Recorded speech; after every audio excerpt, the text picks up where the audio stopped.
Hello बच्चों, let's read this question. The question says, explain the impact of the Dutch scientific forestry on the locals, or discuss how changes in forest management in colonial period affected the Java people. देखो हमारे सामने जो दो question दिए ये दोनों similar question है, तो मैं दोनों का एक बार आपको मीन बता देता हूँ। देखो पहला क्वेश्चन था ना, इसमें पूछा था कि डच साइंटिफिक फॉरेस्ट्री ने वहाँ के लोकल लोगों पर क्या इम्पैक्ट डाला, उसको एक्सप्लेन करना है हमें।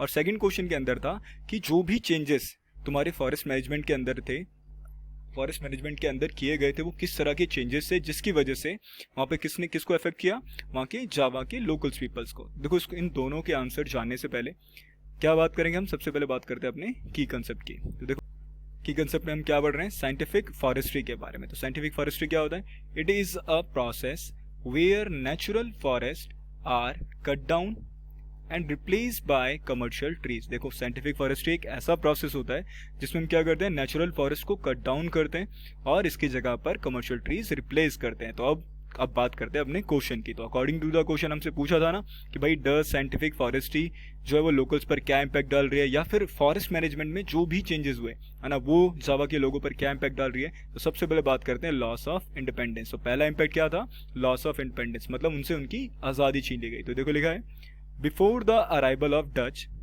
People were independent and they were using the forest according to their needs, but now they were fully dependent on the Dutch people. देखो बोला है कि डच के अराइवल से पहले जो लोग थे वो पूरी तरह से इंडिपेंडेंट थे, है ना। वो क्या कर रहे थे, फॉरेस्ट का इस्तेमाल करते थे अपनी नीड्स के हिसाब से। लेकिन अब क्या था, अब वो जो लोग थे, जो लोकल लोग से, वो अब पूरी तरह से किसके ऊपर डिपेंडेंट हो गए थे, डच पर, है ना। डच पर डिपेंडेंट हो गए थे, तो इसलिए लिखा है ना, they had lost their right to cultivate forest. और इसी की वजह से जो उनका अधिकार था ना पहले जब डच नहीं थे, कि वो कभी भी किसी भी नीड्स को पूरा करने के लिए फॉरेस्ट को कल्टीवेट कर सकते थे, बट जब वो डिपेंडेंट हो गए डच लोगों पर, तब उनका जो ये राइट था ये भी राइट उनसे छीन लिया गया। अब बात करते हैं सेकंड पॉइंट की। देखो सेकंड पॉइंट क्या है, रेस्ट्रिक्शन।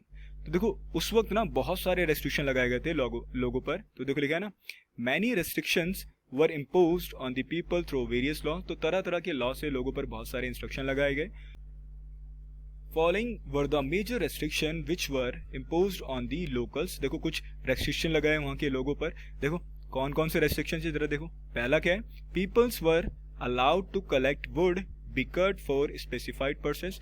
लोगों को रेस्ट्रिक्शन लगा दी गई कि वो बिना किसी स्पेसिफाइड पर्पस के वो फॉरेस्ट से वुड कलेक्ट नहीं कर सकते थे। मतलब क्या था कि अगर उनका कोई स्पेसिफाइड पर्पस है तभी वो क्या कर सकते थे, वुड को कलेक्ट कर सकते थे। And second point, people were allowed to collect wood only from specific purpose under the close supervision, है ना। जो मैंने अभी बोला ना कि लोगों को सिर्फ यही राइट था कि वो क्या कर सकते हैं, परमिशन के साथ या फिर किसी स्पेसिफिक पर्पस के लिए ही सिर्फ क्या कर सकते हैं, वुड कलेक्ट कर सकते हैं। Villagers were not allowed to graze cattle in the forest. और विलेजर्स पे रेस्ट्रिक्शन लगा दी गई कि वो फॉरेस्ट के अंदर जाकर अपने कैटल्स की ग्रेजिंग नहीं करवा सकते हैं, ठीक है, कैटल्स को ग्रेज नहीं करवा सकते हैं। अब देखो अगला थर्ड क्या था, ब्लान डोंग डिएस्टिन, है ना, ब्लान डोंग डिएस्टिन सिस्टम। देखो ये ऐसा सिस्टम था ना जिसकी वजह से सबसे ज़्यादा इम्पैक्ट पड़ा था वहाँ के लोगों पर।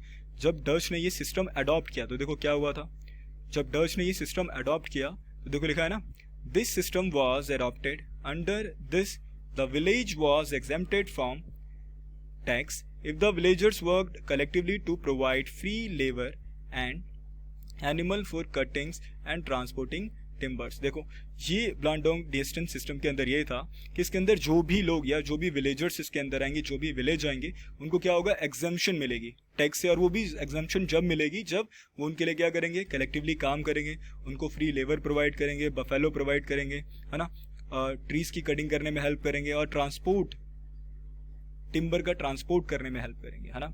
I hope you understand it well. Best of luck.